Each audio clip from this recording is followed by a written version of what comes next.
성경에 대해 호기심이 있어 성경 공부는 해보고 싶지만 교회는 가고 싶지 않다는 친구가 있었습니다.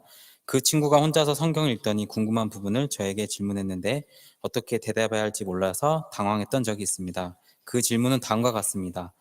민수기 5장 11절부터 31절까지 아내의 간통을 밝히는 절차. 왜 남편의 간통을 밝히는 절차는 없는 것인가? 비위생적으로 제조한 물을 마시면 배가 아프게 될 수 있지 않는가? 창세기 19장 8절, 사사기 19장 24절. 위기의 순간에 왜 당연하다는 듯 여자를 내어주는 것인가?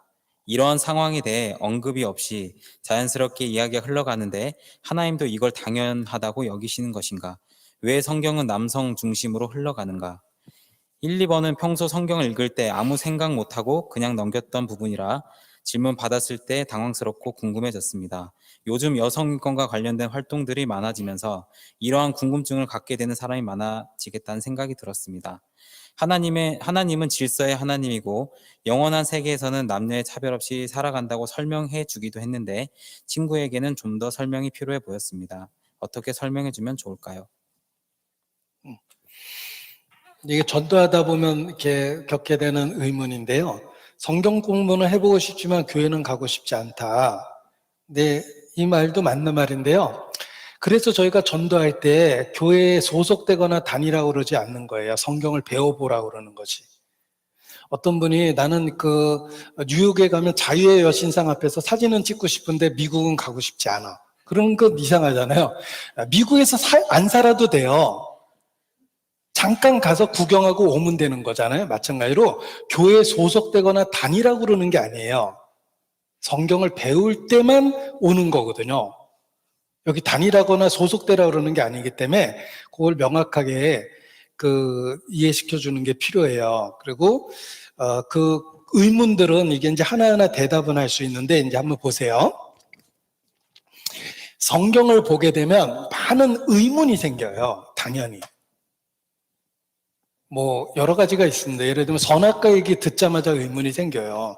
먹을 줄 알았을 텐데 왜 만들었을까? 결과적으로 지옥 간 사람이 더 많을 텐데 왜 결과적으로 지옥 가는 사람이 더 많은 세상을 왜 만들었을까? 먹을 때 왜 안 말렸을까? 이런 의문들이 막 꼬리를 무는데요. 누구든지 그런 의문이 꼬리를 물어요. 그런데 그 의문에 대해서 이제 중요한 건 태도예요. 그러니까 성경에 대한 의문은 누구든지 드는데 그 의문을 풀어보려는 태도가 정말 그걸 알고 싶고 하나님이 계시다면 나에게 나타냈으면 좋겠다라는 게 올바른 구도자의 태도인데 이렇게 했기 때문에 난 이해가 안 가니까 난 안 믿어 라고 이렇게 식의 표현을 쓰는 분은 이미 태도가 하나님 앞에 잘못된 거예요. 네가 그렇게 똑똑하냐? 네가 그렇게 잘났냐? 라고부터 얘기하실 거예요. 그래서 욥기 보면 하나님이 38장에 나타나는데 욥이 왜 고난을 당했는지는 얘기 안 하고 계속 하나님이 대자연을 어떻게 만드셨는지를 갖고 욥에게 계속 물어봅니다. 너 그거나 이해할 수 있냐? 너 그런 능력 있냐? 하나님이 결정하셨을 때는 그만한 이유가 있다는 거예요. 그래서 우리도 마찬가지인데 의문이 드는 건 당연하다. 그런데 하나님 앞에 태도를 올바로 가져야 돼요. 왜 그럴까라고 정말 숨겨진 사연이 있지 않을까? 하나님은 나보다 더 자비롭고 생각도 많고 능력도 있을 텐데 하나님이 그렇게 하셨다면 그만한 이유가 있을 텐데 그게 뭘까? 이렇게 태도를 올바로 가져야 되는 게 첫 번째예요. 그래야지만 성경에 답이 보이기 시작하는데 대부분 사람들은 태도가 아주 불량해요. 그래서 스스로 질문하고 스스로 비난하고 스스로 안 믿겠다고 이런 식의 태도를 취하는 거예요. 그래서 그 태도를 일단 고치는 게 첫 번째고요. 그 다음에 불신자들의 질문에 제일 우리가 지혜롭게 대답할 수 있는 것은 미적분을 이해하기 위해서는 사칙 연산부터 배워야 된다예요. 아이가 미적분을 이해하고 싶다. 좋은 얘기죠. 그러면 더하기, 빼기, 곱셈, 나눗셈을 확실히 알고 있어야 돼요.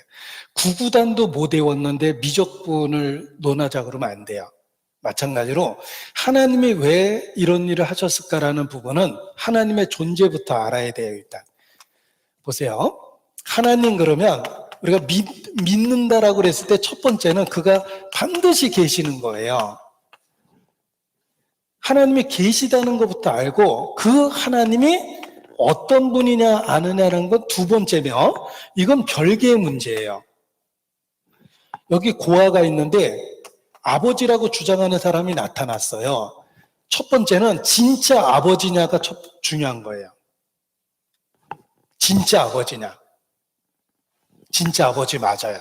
그럼 이제 두 번째로, 그런데 진짜 아버지면 나를 버린 거냐, 잃어버린 거냐, 저 사람이 좋은 사람이냐, 나쁜 사람이냐, 나를 찾아온 목적이 좋은 목적이냐, 나쁜 목적이냐, 그건 두 번째 문제예요.